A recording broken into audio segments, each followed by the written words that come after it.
সুপ্রিয় দর্শক, যে যেখান থেকে দেখছেন জানাচ্ছি বিজয় দিবসের শুভেচ্ছা। সমসাময়িক গুরুত্বপূর্ণ বিষয় নিয়ে এনটিভির আজকের আলোচনার আয়োজনের আয়নায় আমন্ত্রণ জানাচ্ছি চোখ রাখার, সাথে থাকার। আইএফআইসি ব্যাংক সংলাপ প্রতিদিন আলোচনায় সঙ্গে আছি আমি হাসান মাহমুদ। 9 মাসের রক্তঝরা মুক্তিযুদ্ধের মধ্য দিয়ে 1971 সালের এদিনে অর্জিত হয় চূড়ান্ত বিজয়। জাতির শ্রেষ্ঠ সূর্যন সন্তানদের প্রতি মমতা মোড়ানো ভালোবাসা, বিনম্র শ্রদ্ধা জানিয়ে করছি স্মৃতিসৌধে শহীদদের প্রতি সর্বস্তরের মানুষের শ্রদ্ধা। 25-এর শেষে অথবা 26-এর শুরুতে জাতীয় নির্বাচন হতে পারে, বিজয় দিবসের ভাষণে এমনটা জানিয়েছেন প্রধান উপদেষ্টা। 71-এ পাকিস্তানের বিরুদ্ধে ঐতিহাসিক জয় পেয়েছিল ভারতের প্রধানমন্ত্রী নরেন্দ্র মোদীর বিতর্কিত পোস্ট, তীব্র প্রতিবাদ উপদেষ্টা আসিফ নজরুলের। আতশবাজি, গান আর আলোকসজ্জায় পথে পথে মানুষের বিজয় উল্লাস।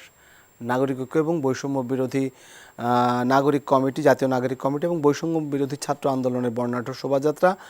বিজয় দিবসের এই পর্যায়ে বীর শহীদদের প্রতি অকুণ্ঠ ভালোবাসা এবং শ্রদ্ধা জানিয়ে শুরু করছে আজকের অনুষ্ঠানে স্টুডিওতে জানছিলেন আপনারা এতক্ষণ গুরুত্বপূর্ণ শিরোনামগুলি। স্টুডিওতে এই নিয়ে আলোচনার জন্য দুজন অতিথি রয়েছেন ইশতিয়াক আজিজ উলফাত, সভাপতি জাতীয়তাবাদী মুক্তিযোদ্ধা দল এবং তিনি নিজে একজন মুক্তিযোদ্ধা, এবং রয়েছেন অধ্যাপক সাব্বির আহমেদ, রাষ্ট্রবিজ্ঞান বিভাগ অধ্যাপক, ঢাকা বিশ্ববিদ্যালয়। আপনাদের দুজনকে আমন্ত্রণ জানাচ্ছি আমাদের আজকের আলোচনায়। ইশতিয়াক আজিজ উলফাত, আপনি একজন মুক্তিযোদ্ধা এবং নেতৃত্ব দিচ্ছেন বাংলাদেশ জাতীয়তাবাদী মুক্তিযোদ্ধা দলের। আপনার কাছে একটু শুরুতেই জানতে চাই, যেহেতু আজকে মহান বিজয় দিবস, বাংলাদেশের 53 বছর বয়স, 56,000 বর্গমাইল বাংলাদেশের 53 বছর বয়স, একটু জানতে চাই দীর্ঘ সময় আপনি আছেন, মুক্তিযুদ্ধ করেছেন রণাঙ্গনে, এখনও আছেন, কি মনে হয় আমরা কতটা বিজয় অর্থাৎ মুক্তিযুদ্ধ যে লক্ষ্যে হয়েছিল 53 বছরে বয়সী বছরে তার অর্জন বা আপনারা যে জন্য মুক্তিযুদ্ধ করেছেন পেয়েছেন কতটুকু? হ্যাঁ, আজকে 16 ডিসেম্বর এনটিভি সব শ্রোতাদেরকে, সব দেশবাসীকে আজকে 16 ডিসেম্বর বিজয় দিবসের আমার পক্ষ থেকে শুভেচ্ছা এবং সব শহীদদের কথা, 71-এর তার পরবর্তীকালে যারা মারা গেছেন এই গণতন্ত্র রক্ষার জন্যে তাদের প্রতি, এবং এই বৈষম্য বিরোধী ছাত্রছাত্রী যারা মারা গেছেন, যে সমস্ত গণমানুষ মারা গেছে তাদের প্রতি শ্রদ্ধা জানিয়ে আজকে আমি আবার বক্তব্য শুরু করছি। পেয়েছি তো অনেক, একটা দেশ পেয়েছি, সীমারেখা পেয়েছি, একটা পতাকা পেয়েছি। তো স্বাধীনতার পর আমরা নিজেরা দেশ পরিচালনা করছি, সেটার মধ্যে ভুল হয়েছে, অনেক দূরে গিয়েছি, আস্তে আস্তে আমরা এটার একটা রেজাল্ট পাবো। তবে একজন মুক্তিযোদ্ধা হিসেবে দেশের মানুষের প্রতি আমাদের যেই প্রতিজ্ঞা ছিল, ওই সাম্যের কথা, সামাজিক ন্যায় বিচারের কথা, মানবিক তাদের রাইটসের কথা, সেসব অনেক কিছুই, মানবাধিকার, আমরা সেগুলি কিছুই দিতে পারিনি তাদেরকে। সবসময় আমরা বলে থাকি যে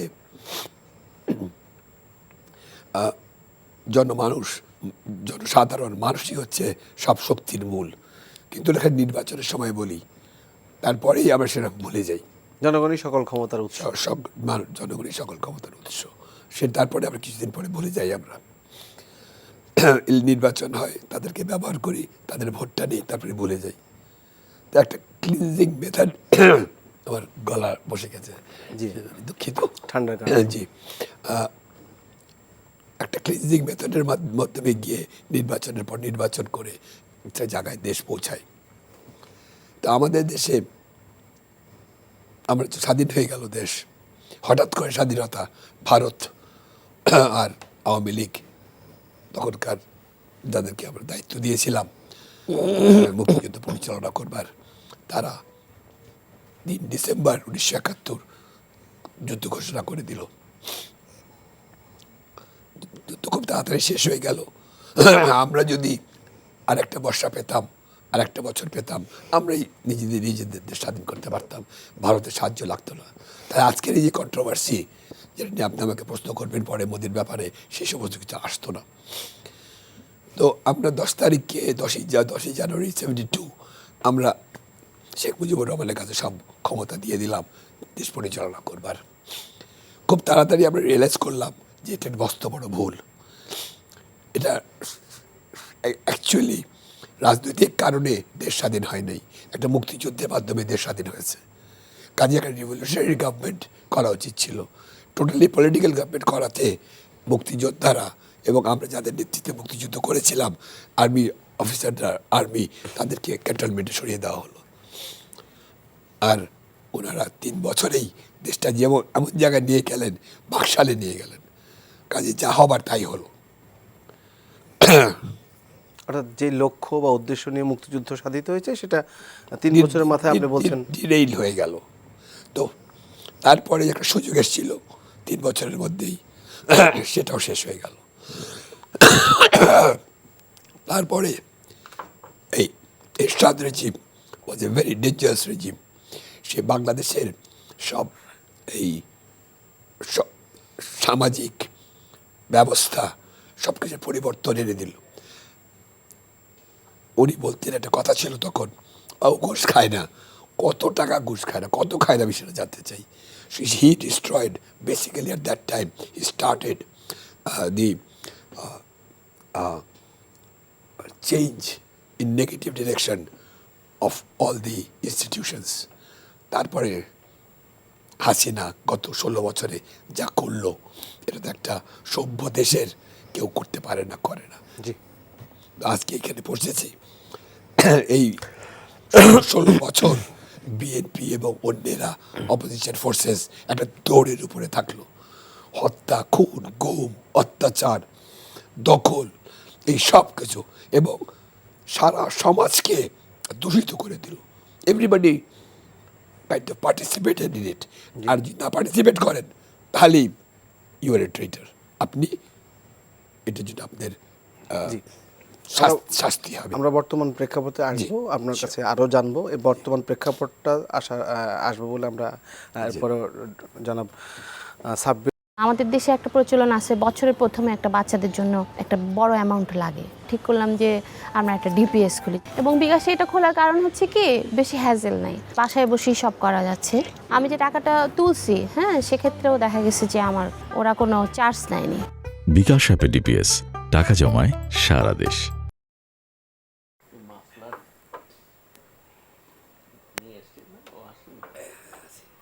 দর্শক, এই পর্যায়ে আমরা জনাব অধ্যাপক সাব্বির আহমেদ, রাষ্ট্রবিজ্ঞান বিভাগের অধ্যাপক, আমরা তার কাছে যাব। আমরা শুনছিলাম জনাব ইশতিয়াক আজিজ উলফাতের বক্তব্য। তিনি একজন যোদ্ধা, এবং উনি বলেছেন যে বাংলাদেশের স্বাধীনতা বা মুক্তিকামী মানুষ, বাংলার দামাল ছেলেরা যে গেরিলা যুদ্ধে ঝাঁপিয়ে পড়েছিল, আপামর মানুষ, একেবারে মুক্তিকামী মানুষ, যে লক্ষ্য এবং উদ্দেশ্য রাষ্ট্র গঠন, তারপরে যে বাংলাদেশের রাষ্ট্র পরিচালনা এবং এই পর্যন্ত চলে আসা, যে ভূখণ্ডটা আসলে বিনির্মিত হলো যে লক্ষ্য এবং চেতনায়, তিনি বলছেন যে পর্যায়ক্রমিকভাবে সেই বিষয়গুলো আমাদের মুক্তিযোদ্ধাদের চাওয়াগুলো অনেকটা দূরে সরে যাচ্ছে। আপনার কি মনে হচ্ছিল? আপনাকে অসংখ্য ধন্যবাদ। এবং সেই সাথে আমি বিশেষ করে এনটিভির দর্শকদেরকে বিজয় দিবসের শুভেচ্ছা জানাই। এবং একই সাথে আমি ৭১-এ যে সকল ৩০ লক্ষ বাঙালি যারা নিহত হয়েছেন, আমি তাদের আত্মার প্রতি শ্রদ্ধা জানাই, এবং ২ লক্ষ মা বোন যাদের সম্মানহানি ঘটেছিল তাদের প্রতিও আমি সম্মান জানাই। আপনি যে প্রশ্নটি করলেন, যে যথার্থভাবেই আমি ওনার বক্তব্য ধরেই উনি যে কথাগুলো বলেছেন যথার্থই বলেছেন। আমিও তাই মনে করি যে বাংলাদেশ স্বাধীন রাষ্ট্র হিসেবে বাংলাদেশের এই যে ৫৩ বছর ধরে যাত্রা, এটাই আমাদের অনেক বড় অর্জন। এবং বাংলাদেশ 71 সালের পর থেকে যে ভৌগোলিক বাস্তবতার মধ্যে আছে, সেই বাস্তবতার মধ্যে বাংলাদেশ টিকে আছে এবং ভালোভাবেই টিকে আছে। এবং আমরা দেখি যে 71-এর পর থেকে বাংলাদেশ সামনের দিকে এগিয়েছে। একসময় যে বাংলাদেশকে বলা হতো ইন্টারন্যাশনাল বটমলেস বাস্কেট, আমরা জানি যে সেই মার্কিন ফরেন সেক্রেটারি যিনি এই হেনরি কিসিঞ্জার এটাকে বলেছিলেন যে বাংলাদেশ একটা বটমলেস বাস্কেট। সেই অবস্থায় বাংলাদেশ কিন্তু নাই এখন, সে থেকে অনেক দূর বাংলাদেশ এগিয়েছে। সমস্যাটা হয়েছে যে কোথায়, সেই সমস্যাটা যদি দেখি যে শুরু থেকে যেটা নিয়ে এখনও রাজনৈতিক আলোচনায় খুব ভালোভাবে এই আলোচনাটা হচ্ছে। আমরা দেখতে পাচ্ছি বুদ্ধিজীবী মহল থেকে শুরু করে বৈষম্য বিরোধী ছাত্র যারা আছে তাদের মধ্যেও একটা ইন্টেলেকচুয়াল জায়গা আছে যেটা আমি খেয়াল করেছি। সেটা হলো যে সবার মধ্যেই একটা জায়গা আছে যে শুরু থেকেই যেন একটা মত, এক ধরনের একজন নেতা একটা মত, একটা মতাদর্শকে রাষ্ট্রের উপরে চাপিয়ে দেওয়া সর্বস্তরের মানুষের, এই চাপিয়ে দেওয়ার যে প্রবণতা থেকে আসলে মানে আপনার একটা অসহিষ্ণুতা তৈরি হয়েছে রাজনীতির ক্ষেত্রে আর কি, যেটাকে তারা যথার্থভাবেই তুলে এনেছেন এই এখনকার সময়ে যারা এই বৈষম্য বিরোধী আন্দোলন করেছেন। বা এটার পেছনেই যদি আমরা একটু যে সকল বুদ্ধিবৃত্তিক আলোচনাগুলো দেখি তখন আমাদের বুঝতে অসুবিধা হয় না যে সমস্যাটা কোথায় ছিল বাংলাদেশে শুরু থেকে। যেমন অনেকেই 1972-এর সংবিধানের নিয়ে প্রশ্ন তুলছেন, এটার ভ্যালুজের জায়গা নিয়ে কেউ প্রশ্ন তুলছেন না, কিন্তু যেটি উনি বললেন মানবিক মর্যাদা, সাম্য, ন্যায় বিচার, এগুলো নিয়ে কারোর কোনো আপত্তি নেই। কিন্তু সম্ভবত যে জায়গাগুলো নিয়ে আপত্তি সেটা হলো বাকি কিছু জায়গা, তার মধ্যে একটা বড় জায়গা হচ্ছে সংবিধানে যে মৌলিক নীতিমালা, যেমন বাঙালি জাতীয়তাবাদ বা আপনি যদি ধর্মনিরপেক্ষতার কথা বলেন, সমাজতন্ত্র বলেন, এই নীতিগুলোকে যেভাবে মানে করা হয়েছিল, উদ্দেশ্য ভালোই ছিল যে জাতিকে ঐক্যবদ্ধ রাখা এই নীতিগুলোর ভিত্তিতে, বাট এগুলো কাজ করে নেই। আলটিমেটলি জাতি তো ঐক্যবদ্ধ থাকলো না শেষ পর্যন্ত। আমরা বারবারই বিভাজিত হয়েছে, বারবারই বিভাজিত হয়ে এখন মানে দেখুন বিভাজনের রূপরেখাটা আগে যেরকম ছিল, মানে আওয়ামী লীগ ভার্সাস এন্টি আওয়ামী লীগ, এখন এটা উল্টা হয়ে গেছে আর কি। মানে ওই শক্তিটা সামনে চলে এসছে, এখন আওয়ামী লীগ চলে গেছে পিছনে আর কি। তো এই যে এই রাজনীতি, এটা কি বাংলাদেশের এটাই কি চলমান থাকবে না এটার একটা সমাধান হবে? সম্ভবত এটাই বাংলাদেশের সামনে এখন বড় চ্যালেঞ্জ, যে আমরা কি একটা বহুত্ববাদী রাজনীতির কালচার এখানে তৈরি হবে, নাকি এক পক্ষের মানে বয়ান সেটা কি এই দেশের উপরে চলবে কিনা, সেটাই থাকবে কিনা, এইটার সমাধান এখন করতে হবে। ঠিক এই সমাধানটা যদি আমরা হয়ে যায়, আমাদের কিন্তু এখনো সমাধান হয়নি, এটা যদি হয়ে যায় তা আমার ধারণা যে বাংলাদেশ অনেক সংকট থেকে বেরিয়ে যাবে। জনাব ইশতিয়াক গাজী উলফাত, আপনার কাছে একটু যেতে চাই। 71-এর কথা আমরা শুনছিলাম, আপনার রণাঙ্গনে মুক্তিযুদ্ধের কথা শুনছিলাম, এরপরে আমাদের বাংলাদেশ বিনির্মাণ, ভূখণ্ড পাওয়া এবং রাষ্ট্র হিসেবে আমাদের পাওয়া না পাওয়ার অনেক হতাশার জায়গা, সেগুলো বলছিলেন। এবার একটু যদি জানতে চাই যে আমি যেটা শুনেছি যে বিএনপি মহাসচিবের কণ্ঠেও আমরা শুনেছি যে আলোচনাগুলো আপনারা করেছেন বিজয় দিবস এবং বিশেষ করে শহীদ বুদ্ধিজীবী দিবসের আলোচনা। মির্জা ফখরুল বলেছে 71-কে নিয়ে বা 71-কে একটু কম আলোচনায় আনতে চাওয়া হচ্ছে, বা এক ধরনের বক্তব্য উনি দিয়েছেন যে বর্তমানে 71-কে নিয়ে একটু কম আলোচনা, বা একটা পক্ষ এরা কারা, বা এই বিষয়টা নিয়ে আসলে আপনার কি মনে হয়? 71 মুক্তিযুদ্ধ, গলাটা খারাপ হয়ে গেছে। জি আপনার গলা বলতে পারছি না। এই প্রবলেমটা শুরু হয়েছে অনেকটাই মনে করি জামাতের কারণে, এবং বৈষম্য বিরোধীরা তারা থ্রেটেন ফিল করছে যে বিএনপি কেন অগ্রিম বা তড়িৎ গতিতে নির্বাচন চাচ্ছে। কারণ দেখা যাচ্ছে যে ফিল্ডে বিভিন্ন ইন্টারেস্টেড পার্টিস তারা ডিলে করতে চাচ্ছে, দেরি করতে চাচ্ছে। হ্যাঁ দেরি করতে চাচ্ছে। এই দেরি করার কারণে বিএনপির বিরুদ্ধে অনেক রকম কথাবার্তা বাজারে ছড়িয়ে দিচ্ছে। দেখেন, একটা দল যখন 15-16 বছর দৌড়ের উপরে থাকে, অত্যাচারের উপরে থাকে, তারা সমাজের মধ্যে কত রকম বিশৃঙ্খলা ঘটে। হাজার হাজার লক্ষ লক্ষ বিএনপির কর্মীরা দেশে থাকতে পারতো না, বাড়িতে থাকতে পারতো না, বছরের পর বছর পালিয়ে। তারা চাকরি বাকরি করতে পারে নাই, তারা বিয়ে করতে পারে নাই, তাদের জীবন ধ্বংস হয়ে গেছে। তাদের জমি জমা, পুকুর, মাঠ ঘাট গাছ সব লুট করে ফেলেছে। যখন এই পরিবর্তনের পর তারা তাদের বাসায় গেল, তাদের নর্মাল জীবনে ফেরত আসতে চেষ্টা করলো, এটাকে অনেকেই বিরাট একটা দুর্নীতির একটা দিকে ঠেলে দিল। দুর্নীতি তো আগেই ছিল, কিন্তু বিএনপির লোক যদি বলে এটা আমার পুকুর ছিল, এটার মাছ হয়তো আওয়ামী লীগ এটা ছেড়ে দিয়ে গেছে, তো তখন গিয়ে ওটা আবার নিজেরটা নিজে নিয়েছে। চেষ্টা করেছে, তখন বলে এই দুর্নীতিবাদ। হ্যাঁ, এরকম করে জিনিসটাকে, একটা ছোট জিনিসকে অনেক বড় করছে। 15 বছর কিন্তু অনেক লম্বা সময়। আমরা জীবন এইভাবে চিন্তা করি না। আপনি চিন্তা করেন, একটা 10 বছরের ছেলে বাচ্চা যদি তার মার কাছে আবদার করে যে আমি একটা স্মার্টফোন কিনতে চাই, মা বলছে যে না আমি দিব না তোকে, তুই পড়াশোনা কর না, তো পড়াশোনা নষ্ট হবে। সেই ছেলে 15 বছর পর 25 বছরে সে একটা আর্মির ক্যাপ্টেন, তোর মা তার পিছনে ঘোরে যে বাবা তুই বিয়ে করবি কবে, খোকা তুই বিয়ে কর, তোর সব কোর্সমেটরা বিয়ে করেছে। হ্যাঁ, আগে করতো সন্তান মায়ের পিছনে, এখন মা সন্তানের পিছনে। It's a big time, it's a long time. কাজে বিএনপি একটা বিরাট একটা এরকম একটা মেটামরফোসিসের মধ্যে দিয়ে গেছে। কাজে এই অত্যাচারের পরে এই যখন রাজনীতি গিয়ে প্রেক্ষাপটে আবার ফেরত আনি এই জিনিসটাকে, তো এখন আমাদের দেখতে হবে যে ঠিক আছে, আওয়ামী লীগ চলে গেছে, শেখ হাসিনা চলে গেছে, নির্বাচন তো লাগবে, দেশ তো পরিচালনা করতে হবে। এই ক্রাইসিস টাইমে উই আর ভেরি লাকি যে আমরা এই প্রফেসর ডক্টর ইউনুসকে পেয়েছি।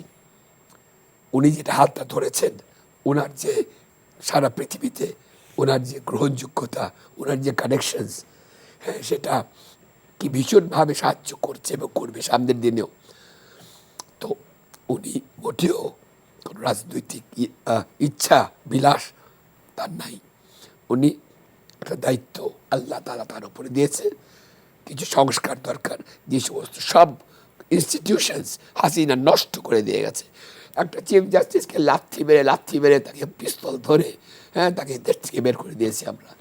আমাদের দেশের সবচেয়ে ভালো ফিনান্সিয়াল ইনস্টিটিউশন, 80% রেমিটেন্স যে ব্যাংকে আসতো, সেই ব্যাংকটাকে এই ডাইরেক্টরদেরকে মাথায় পিস্তল ধরে সই করিয়ে এস আলম তার ছেলে ম্যানেজিং ডিরেক্টর, সে তার মালিক হয়ে গেছে, সব টাকা পয়সা লুট করে নিয়ে চলে গেছে। এইরকম হতে পারে। আপনি দেখেন মাস কিলিংস, আপনি বিডিআর কিলিংটা দেখেন, আপনি জামাত কিলিং দেখেন, আপনি হেফাজত কিলিং দেখেন, বিএনপির মধ্যেকার গুম হত্যা নির্যাতন দেখেন, আপনি আপনাদের সাংবাদিক সাগর রুনির হত্যা মামলা দেখেন, এটা নিয়ে কি খেলা। আপনি নারায়ণগঞ্জে 7 মার্ডার দেখেন, ওটা নিয়ে কি খেলা। এই যে সমস্ত জিনিস বীর দর্পে আওয়ামী লীগ চালিয়ে গেল। একটা সভ্য সমাজে এটা হতে পারে না। কাজেই এই সংস্কার দরকার আছে। সংস্কারগুলি সবচেয়ে বেশি দরকার ইলেকশন কমিশন, ওটাকে ঠিক করে একটা নির্বাচন দেওয়া।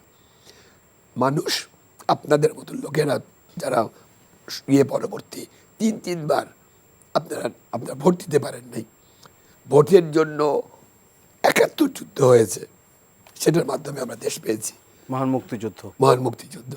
তারপরে কিন্তু এই 12 বছর কোনো ভোট দিতে, 3টে ইলেকশনে ভোট দিতে পারেন নাই, তো মানুষ উদ্গ্রীব হয়ে আছে। তো একটা নির্বাচন আমরা আশা করব ডক্টর ইউনূসের মতো লোকের কাছ থেকে, আমরা এবং একটা নির্বাচন আসলে পাবো। পরে একটা সরকার গঠন হবে, সেই সরকার জনগণের সরকার দেশ পরিচালনা করবে। না জনাব উলফাত, আমি যেটা বলতে চাচ্ছিলাম আসলে 71 বা মুক্তিযুদ্ধ নিয়ে আলোচনাটা একটু কম নাকি, বা মুক্তিযুদ্ধটা পরবর্তীতে যেটা মির্জা ফখরুলের ভাষায় এটা নিয়ে আসলে উনি কি বলতে চেয়েছেন, যে মুক্তিযুদ্ধ নিয়ে বলতে চাইছেন কোনো যে একটা গোষ্ঠী আপনি 47 থেকে লাভ দিয়ে 2024 চলে আসলাম, এর মধ্যে 71 নেই। আপনি এবার মাঝে মাঝে বলে থাকি এটা, যে আপনি এই 71-এর, হ্যাঁ, আপনি এই গর্ভপাত আপনি অস্বীকার করছেন, আপনার মাকে আপনি অস্বীকার করছেন। আমরা যুদ্ধ করলাম, আমরা মারা গেলাম, আমরা দেশ স্বাধীন হলো, দেশ পেলেন, আপনি 71-কে ভুলে যাবেন? 71-এর সাথে কোনো তুলনা হয় না। 71-কে আসলে ভোলা সম্ভব এই জাতির জন্য? Not 56,000 বর্গ মাইলের এই মানচিত্র, পতাকা। এটা জামাত চাইতে পারে, এটা জামাত চাইতে পারে, কারণ জামাত আমাদের বিরোধিতা করেছে 71-এ তাদের সুবিধার জন্য। এখন আবার সুবিধা মতন তারা আবার ভোল পাল্টাচ্ছে, বলছে হ্যাঁ আমরা স্বীকার করবো যদি আমরা এটার প্রমাণ পাই, ওটার প্রমাণ পাই। কিছু দরকার নাই, তোমরা আমাদেরকে বেরোছো 71-এ, তোমাদের বিরুদ্ধে যুদ্ধ হয়েছে, পাকিস্তানের বিরুদ্ধে যুদ্ধ হয়েছে, সেই যুদ্ধে তোমরা পরাজিত হয়েছো। আজকে একটা স্বাধীন দেশে তোমরা রাজনীতি করবার সুযোগ পাচ্ছ, কাজেই তোমরা এটার জন্য ক্ষমা চেয়ে তোমরা একটা সমঝোতার মধ্যে এসে তোমরা রাজনীতি করো। 71 নিয়ে তোমাদের রাজনীতি করার দরকার নেই। 10% ভোটে তোমরা কতদূর যাবে? এখন তোমরা আজকে ঘোলা পানিতে মাছ শিকার করতে যাচ্ছ, তোমরা এর ঘাড়ে চড়ছো, ওর ঘাড়ে চড়ছো, হ্যাঁ, একটা এই ধর্মকে ব্যবহার করতে যাচ্ছ। ওই এখন সাংবাদিকরা অনেকরা এখন তাদেরকে প্রশ্ন করে এরকম করে যে আপনারা ক্ষমতায় গেলে কি করবেন, আপনারা ক্ষমতায় গেলে মহিলারা কিভাবে চলবে, তারা কি আপনাদের কি বোরখা পরাবেন তাদেরকে? আরে ক্ষমতায় কবে যাবে, কখন যাবে? নির্বাচন তো হবে, ভোটের জন্য দাঁড়াতে হবে, কাজে এটা যত নিলে করবে এটা তাদের আমরা সুবিধা, অন্য প্রসঙ্গে চলে এটা যাচ্ছি। তাদের সুবিধা। জি ধন্যবাদ। আমরা একটু জনাব অধ্যাপক সাব্বির আহমেদ আপনার কাছে একটু জানতে চাই, আজকে নিশ্চয়ই আপনি প্রধান উপদেষ্টা ডক্টর মোহাম্মদ ইউনূসের বিজয় দিবস উপলক্ষে জাতির উদ্দেশ্যে দেওয়া ভাষণ শুনেছেন, এবং তিনি একটি মোটামুটি আশার, যেটি বিএনপি দীর্ঘদিন থেকে চাচ্ছিল, যে একটি রোড ম্যাপ, নির্বাচনী রোড, উনি কাছাকাছি একটি সময় বলেছেন যে 25-এর অর্থাৎ 2025 সালের শেষের দিকে কিংবা 26 সালের প্রথম দিকে নির্বাচন হতে পারে। সেক্ষেত্রে রয়েছে নির্বাচন কমিশনের বিষয়ে, ভোটার তালিকা হালনাগাদ করার বিষয় রয়েছে।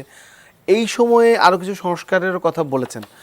আপনি আসলে এই সময়ের মধ্যে জরুরি সংস্কার কি বলে মনে করেন? মানে নির্বাচন কমিশন অবশ্যই বেশ কিছু কমিটি করে দেওয়া হয়েছে, কমিশন করে দেওয়া হয়েছে, তারা কাজ করছে, এই সময়ের মধ্যে সেটি সম্পন্ন করা সম্ভব হবে কিনা?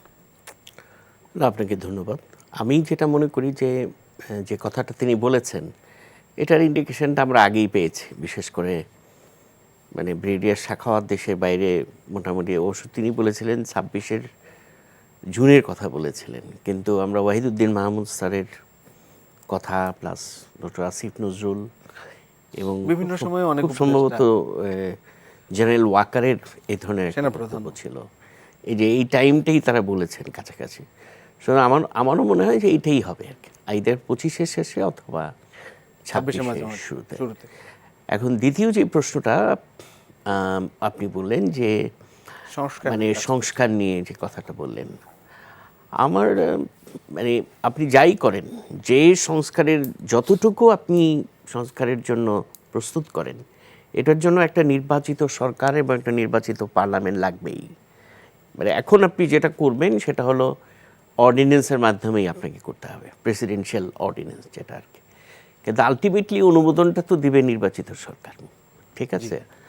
তা আমার মনে হয় যে যতগুলো কমিশন হয়েছে এর মধ্যে আমার কাছে মনে হয় গুরুত্বপূর্ণ আমার দৃষ্টিতে আর কি নির্বাচন কমিশনের যে সংস্কারটা, বিশেষ করে সবচেয়ে বড় চ্যালেঞ্জ সামনের এই সরকারের কাছে একটা অংশগ্রহণমূলক ফ্রি অ্যান্ড ফেয়ার নির্বাচন, এটা হলো বটম লাইন। এবং এটা করার জন্য কতগুলো চ্যালেঞ্জ কিন্তু আছে। একটা হলো যে দাবিটা অনেকদিন যাবতই করা হচ্ছিল, যে নির্বাচনটা কি তত্ত্বাবধায়ক সরকারের অধীনে হবে নাকি এই সরকারের অধীনে হবে, এই দাবিটা তো আছে। এটা তো একটা সলিউশনে আপনাকে যেতে হবে, যে আপনি সামনের নির্বাচনটা কার অধীনে করবেন, এটা কি ইন্টারিম গভর্নমেন্টের আন্ডারে হবে নাকি আবার তত্ত্বাবধায়ক সরকারের অধীনে হবে। তা আপনি তত্ত্বাবধায়ক সরকার তো নাই, আপনাকে যেতে হলে আপনাকে ওয়েট করতে হবে পঞ্চদশ সংশোধনী আনতে বাতিলের বিষয়টাতে আর কি। তখন হয়তো আপনি তত্ত্বাবধায়কের আন্ডারে করবেন। তো আমার মনে হচ্ছে তত্ত্বাবধায়ক সরকার বিধানটা অন্তর্ভুক্ত করতে হবে আর কি। তা আমার মনে হচ্ছে যে নির্বাচনটা এই সরকারের অধীনে হওয়ারই সম্ভাবনা মনে হয় বেশি আর কি। এটা একটা বিষয়। আরেকটা হলো যে প্রশ্নটার সামনে এসছে যে নির্বাচনকে এক ব্যক্তি এক ভোট ওই পদ্ধতিতে হবে নাকি আমরা আনুপাতিক পদ্ধতিতে যাব, সম্ভবত এটা হচ্ছে না। এটা আমি মোটামুটি ধরেই নিয়েছি যে এটা এক ব্যক্তি এক ভোট এই পদ্ধতিতেই হবে আর কি। ওটা আলোচনা এসেছিল হ্যাঁ, সেটা একটা সিদ্ধান্তে তো আপনাকে পরিষ্কার হতে হবে, ক্লিয়ার করতে হবে। তারপরে যেটা আপনি বললেন ভোটার লিস্টের বিষয়, সীমানা নির্ধারণের বিষয়, আরেকটা খুব গুরুত্বপূর্ণ বিষয় হলো নির্বাচন আচরণ বিধি, যেটা আরপিও সংশোধনের বিষয়। সব মিলিয়ে আমার কাছে মনে হয় যে জিনিসটা মানে এটা সম্ভব, মানে যতটুকু করা সংস্কার এটা হয়তো করে ফেলা সম্ভব নির্বাচনের আগেই। বাকিগুলোর ব্যাপারে আই এম নট শিওর যে আসলে বাকিগুলো করা সম্ভব হবে কিনা, বিশেষ করে বিচার বিভাগের সংস্কার, তারপরে ধরেন সংবিধান তো এটা পারবেই না, কারণ সংবিধানে যেতে হলে তো আপনার পরবর্তী ইয়াতে যেতেই হবে আপনাকে, পার্লামেন্টে যেতে হবে আর কি। তা আমার মনে হয় আমার কাছে মনে হচ্ছে যে নির্বাচন কমিশনের কিছু সংস্কার হবে, যেটা হয়তো আমরা দেখতে নির্বাচন কমিশনের সংস্কারটাই বেশি জরুরি বা প্রাধান্য পাবে বটম লাইন যেটা বলছেন। জি, আমি সেটাই। জি, আরেকটি বিষয় হচ্ছে যে এই সময়ের ভিতরে অর্থাৎ 4 মাস হয়েছে একটা গণ অভ্যুত্থানের মধ্য দিয়ে এই সরকারের, এই সময়ের ভিতরে তারা যে পদক্ষেপগুলো ইতিমধ্যে নিয়েছে সেগুলো কতটা সফলতা বা ব্যর্থতা, বিশেষ করে এর সময়ের মধ্যে ব্যাপক আন্দোলনও ছিল, আমরা দেখেছি রাস্তায় সড়কে বিভিন্ন শ্রেণী পেশার মানুষের আন্দোলন। যদিও বিএনপির পক্ষ থেকে বলা হচ্ছিল যে যারা পালিয়ে গেছে বা স্বৈরাচারের দোসররা নানানভাবে ক্ষমতায় রয়েছে, প্রশাসনে রয়েছে, তাদের এক ধরনের উস্কানিতে এসব আন্দোলন। দেখুন যে কাজটা, তাহলে এই সফলতা, যে কাজটা খুব গুরুত্বপূর্ণ এই সরকারের সামনে, আমাদের কিন্তু ভুলে গেলে চলবে না যে এই আন্দোলনকে কেন্দ্র করে কম করে হলেও 1,500 থেকে 2,000 লোক মারা গেছে, তাই না? এখন আপনি এই লোকগুলোর মানে এই হত্যাকাণ্ডগুলোর কোনো বিচারের বিষয়টিকে আপনি কোনো অগ্রসর না করে আপনি একটা নির্বাচন যদি আপনি দিয়ে দেন সঙ্গে সঙ্গে, এটা কিন্তু মানে নৈতিকভাবে এটা সাংঘাতিক মানে অগ্রহণযোগ্য কাজ আর কি, আমি মনে করি আর কি। সুতরাং বিচারটাকে দ্রুত এগিয়ে নেওয়াটা খুব জরুরি।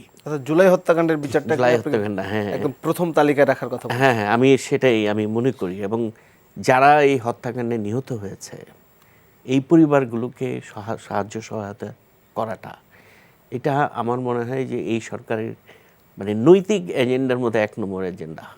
এইটা ছাড়া যদি যে কোনো কাজ তাদের, সেটি কোনোভাবেই গ্রহণযোগ্য হবে না আর কি, আমার মনে হয় আর কি।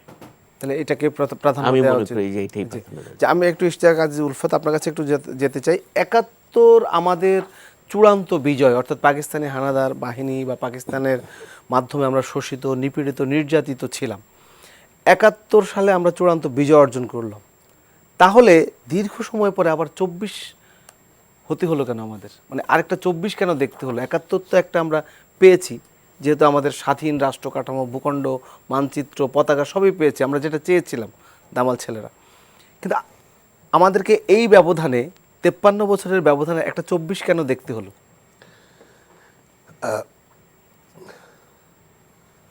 ভুল কোথায়, আমি সেটা জানতে চাই। ভুল হলো, বাংলাদেশ জন্ম হয়েছিল একটা যুদ্ধের মাধ্যমে, একটা পলিটিক্যাল কনসেনসাসের মাধ্যমে না, টেবিল চেয়ারে বসে কোনো সমাধান না, এটা মুক্তি সংগ্রাম, সশস্ত্র যুদ্ধ।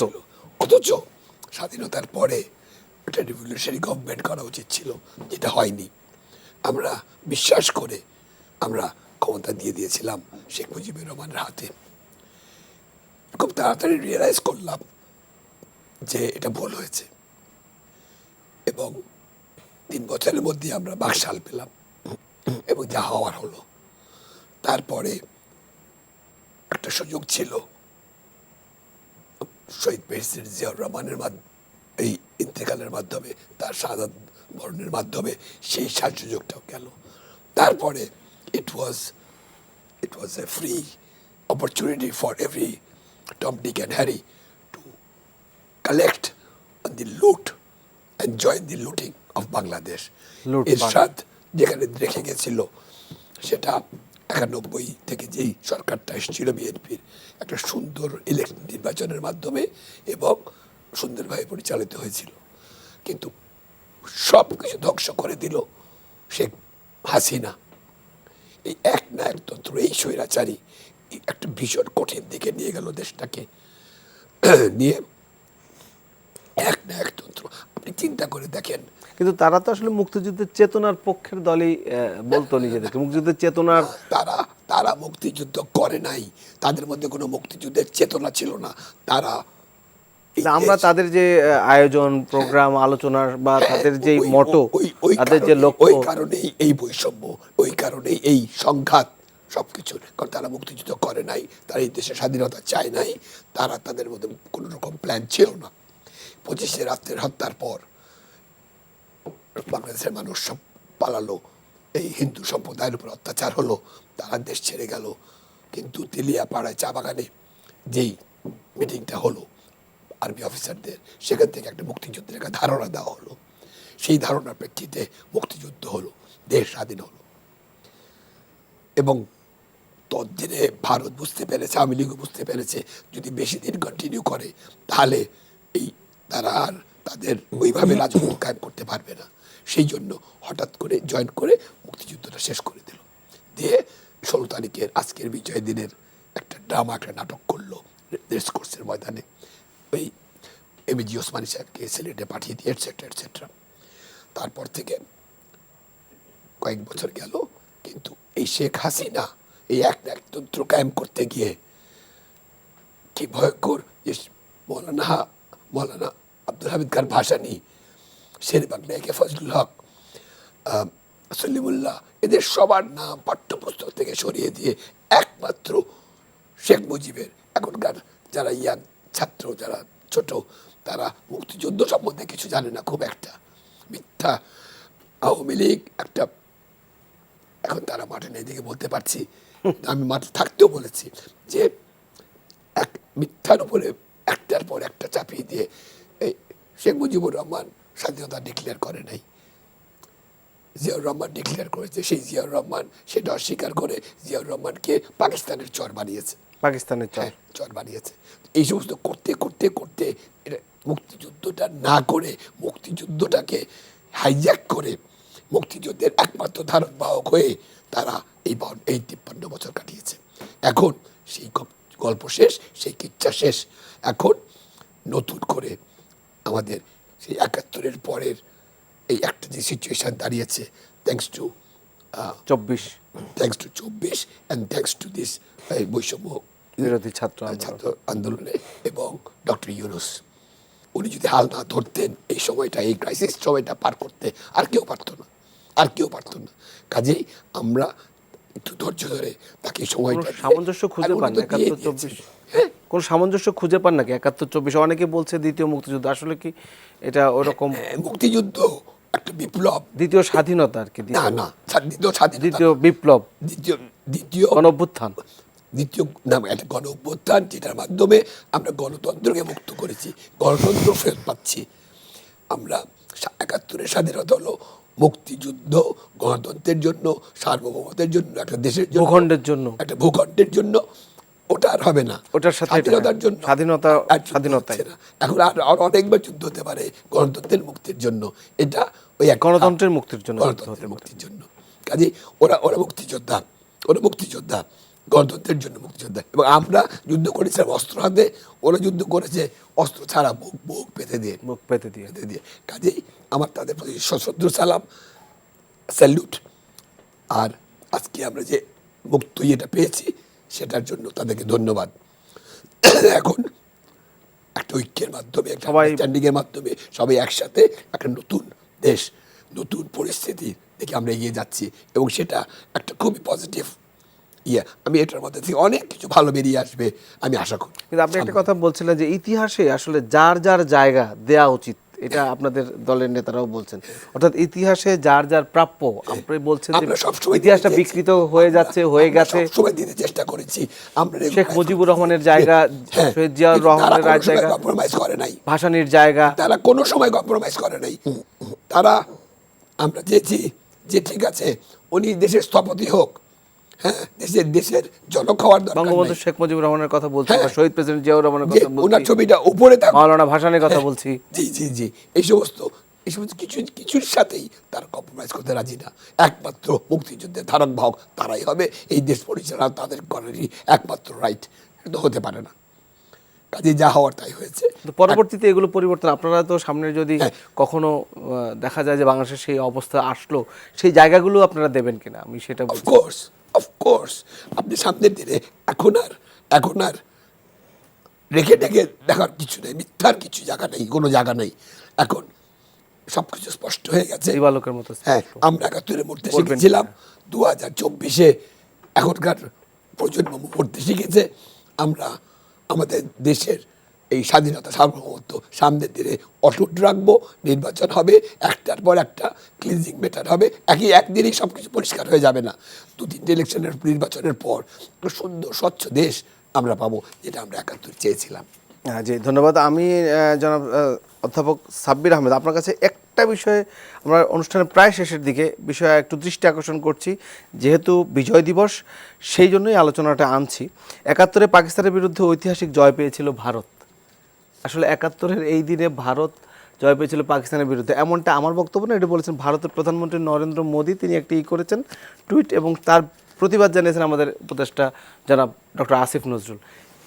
এর আগেও আমরা দেখেছি যে ভারতীয় সিনেমায়ও কিন্তু এই বিষয়টা উঠে এসেছিল, বলছিলেন গুন্ডে বা এরকম একটা সিনেমায়। বিষয়টা আসলে কিভাবে দেখছেন, বাংলাদেশের স্বাধীনতাকে অর্জন, পাশাপাশি ভারতের একজন প্রধানমন্ত্রী যখন বলেন ভারত পাকিস্তানের সাথে ভারত বিজয়ী হয়েছে, এরকম একটু কিভাবে দেখছেন বিষয়টা? প্রথম বিষয়, মানে আমার প্রথম কথাটা হচ্ছে যে আমি এই টুইটের তীব্র নিন্দা করি, তীব্র নিন্দা করি সোজার কথা, যে ভারতের মতো একটা দেশের এত একটা দায়িত্বশীল জায়গায় থেকে একজন প্রধানমন্ত্রী এই ধরনের মন্তব্য করেছেন। তবে এটা নতুন কিছু না, কিন্তু ভারতে আমি অন্ততপক্ষে আমার 20 বছর আগেই 20 বছর আগ থেকে এই বিষয়টা জানি, এবং এটা আমার একটু পরিণত বয়সে আমার মধ্যে এসছে। আমি যখন ইংল্যান্ডে পিএইচডি করতে গেছি, আমি এমন কোনো ভারতীয় পাইনি যারা এটাকে বিশ্বাস করে বাংলাদেশের স্বাধীনতা হিসেবে। এমনকি আমি যদি ভুল না করে থাকি, এটা তাদের টেক্সট বইয়েও এইভাবেই জিনিসটা আছে, অন্তর্ভুক্ত আছে এইভাবে পাঠ্য বই। হ্যাঁ, এইগুলো সাংঘাতিক ব্যাপার আর কি। এবং এইভাবেই তারা জিনিসটাকে প্রজেক্ট করে, এবং এটা নিয়ে আমরা এর আগে কখনো সিরিয়াসলি কিছু বলিও নাই, কিছু করিও নাই। এটা অত্যন্ত বেদনাদায়ক আর কি আমাদের জন্য। এবং আপনি এইটা নিয়ে যে বাংলাদেশে বুদ্ধিবৃত্তিক, মানে মুক্তিযুদ্ধ নিয়ে যে গবেষণা হয়েছে, আমার যতটুকু দেখার সৌভাগ্য হয়েছে, আমি কোথাও এই বিষয়টা নিয়ে আলোচনা আমি দেখিনি, বা গবেষণাও দেখিনি যে আসলে এই ৭১-এ ভারত বাংলাদেশকে সহযোগিতা করেছে, কোনো সন্দেহ নেই, আমরা সেটাকে স্বীকার করি। কিন্তু এইটা কিন্তু ভারত নিঃস্বার্থভাবে করে নাই, এই কথাটা কেউ বলে না, বলতে চায় না আর কি। বিশেষ করে আগের রেজিমের যারা বিদায় হয়ে গেছেন, তাদের যারা, মানে তাদেরও তো একটা ইন্টেলিজেন্ট গ্রুপ আছে, ইন্টেলিজেন্সিয়া গ্রুপ, তাদের কাছ থেকে আমরা খুব, মানে এই বিষয়টা স্ট্রংলি তারা কখনো পাবলিকলি নিয়ে আসে না আর কি। কিন্তু এই বিষয়টা কিন্তু সত্য, এবং এটা আছে। সুতরাং আমাদের এই বয়ানকে যদি আমরা ফেস করতে চাই, তাহলে আমাদের কাউন্টার বয়ান তৈরি করতে হবে, আমাদের সিনেমা তৈরি করতে হবে। যেমন ওরা গুন্ডে করেছে, সেরকম সিনেমা আমাদেরও বানাইতে হবে। এবং আমাদের যারা গবেষক, তাদের দায়িত্ব হচ্ছে এই মুক্তিযুদ্ধ ট্রু হিস্ট্রিটাকে সামনে নিয়ে আসা। হ্যাঁ, এটাকে গবেষক হিসেবে আমারও দায়িত্ব, এটা ওনারও দায়িত্ব, সবার দায়িত্বের মধ্যেই পড়ে। এবং ইতিহাস সবসময় সত্যিটা বেরিয়ে আসে। হ্যাঁ, এবং এই মিডিয়ার দায়িত্ব হচ্ছে যে এই বিষয়গুলোকে সামনে এখন আনা। This is high time actually. এইভাবেই তো আপনার ওই যে আমরা যে বহুত্ববাদের চর্চা করতে চাচ্ছি আমাদের পলিটিক্যাল ডিসকোর্সের মধ্যে, যেটার কথা উনিও বললেন, তো এই বহুত্ববাদ আসার ক্ষেত্রে এটা এককভাবে রাজনৈতিক দল হিসেবে এটা বিএনপির একার দায়িত্ব না আর কি। এই দায়িত্বটা যারা এই বুদ্ধিবৃত্তিক জায়গাগুলোর সাথে যারা জড়িত তাদের সকলের দায়িত্ব এটা। এমনকি কালচারাল ফিল্ডে যারা দায়িত্ব তাদেরও উচিত এই বিষয়গুলো নিয়ে কাজ করার। যে আমি মুক্তিযোদ্ধা জনাব ইশতিয়াক আজিজ উলফাত, এই বিষয়ে 1 মিনিট আপনি বলবেন যে এটাকে কিভাবে দেখছেন? একজন ভারতের প্রধানমন্ত্রী যখন এ ধরনের টুইট করেন, মুক্তিযোদ্ধা হিসেবে আপনার দেখেন, ছোট্ট ইট ওয়াজ সাপোজ টু হ্যাপেন। মোদির হিন্দুত্ববাদ, মোদির আগ্রাসন, ইন্ডিয়ার ভারতের বিহেভিয়ার, এটাই আসা স্বাভাবিক। আর তারা যে শেখ হাসিনাকে নিয়ে রেখেছে ওখানে, শেখ হাসিনাকে রাখবার জন্য রাখেনি, বাংলাদেশকে ফর দ্য ফিউচার কি করবে, কিভাবে এটা চাপাবে, হ্যাঁ, সেই সেই সেই তারা সেই সব আঁকছে। এই মোদির এই টুইট হল সেটার একটা পার্ট। আচ্ছা, কিন্তু ভালো ব্যাপারটা হচ্ছে, সুখের ব্যাপার হচ্ছে যে এটা করে বাংলাদেশকে তারা কিচ্ছু করতে পারবে না, এবং এটা যদি করে তাহলে ভারতের টুকরো টুকরো হয়ে যাওয়ার সম্ভাবনা আছে। জি, ধন্যবাদ আপনাকে, আপনাদের দুজনকে স্টুডিওতে আসার জন্য ধন্যবাদ। আমরা একেবারে অনুষ্ঠানের শেষ প্রান্তে রয়েছি। প্রিয় দর্শক, এই ছিল আমাদের আজকের আয়োজনে আলোচনার সারবস্তু। আলোচনা থেকে প্রাপ্ত কিছু যুক্ত হোক, খোলা থাকুক সত্যের চোখ। বিজয় দিবসের শুভেচ্ছা সবাইকে, ভালো থাকবেন, শুভরাত্রি।